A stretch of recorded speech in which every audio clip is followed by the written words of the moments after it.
Well, this afternoon I find myself along with my model Aya in Kenosha, Wisconsin, right here on Lake Michigan at the famed Kenosha Red Lighthouse out there in the distance.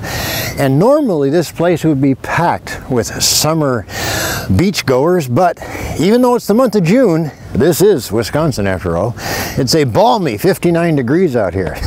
So fortunately for myself and Aya, we do have the beach pretty much to ourselves, and that gives us the opportunity to make both bad photographs and good photographs.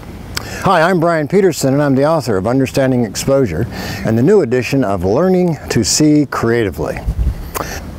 Well, we are going to deliberately make a common mistake that a lot of photographers make, and that is when they do not pay attention to the background and subsequently end up with a merger that ends up being quite distracting.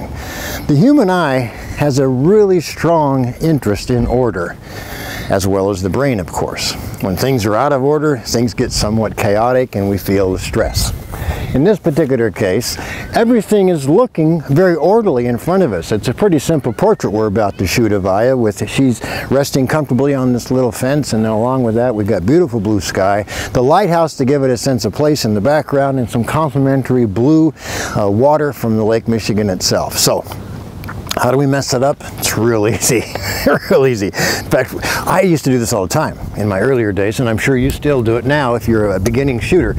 So as I frame this up with my 70-300, I'm really focused on Aya, and you should be, because that is, after all, where you're putting your actual focus. And as we come in tight here, I'm using a 70-300, and lo and behold, I take the picture. And as you can see, hopefully, in that first photograph, your reaction might be, well, what's wrong with that?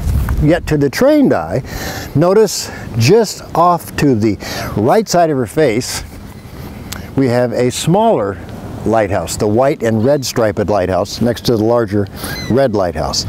That's a distraction. Now to me, that little lighthouse is not as important as the big red one. So why even include it?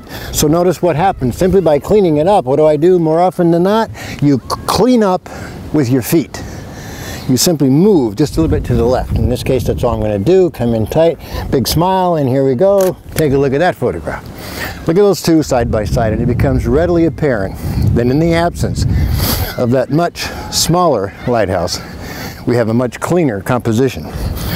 That's all there is to it. Pretty simple stuff. Just pay attention to what's happening in your composition as you're framing it up. Hey, on behalf of Aya and myself, this is Brian Peterson saying, you keep shooting.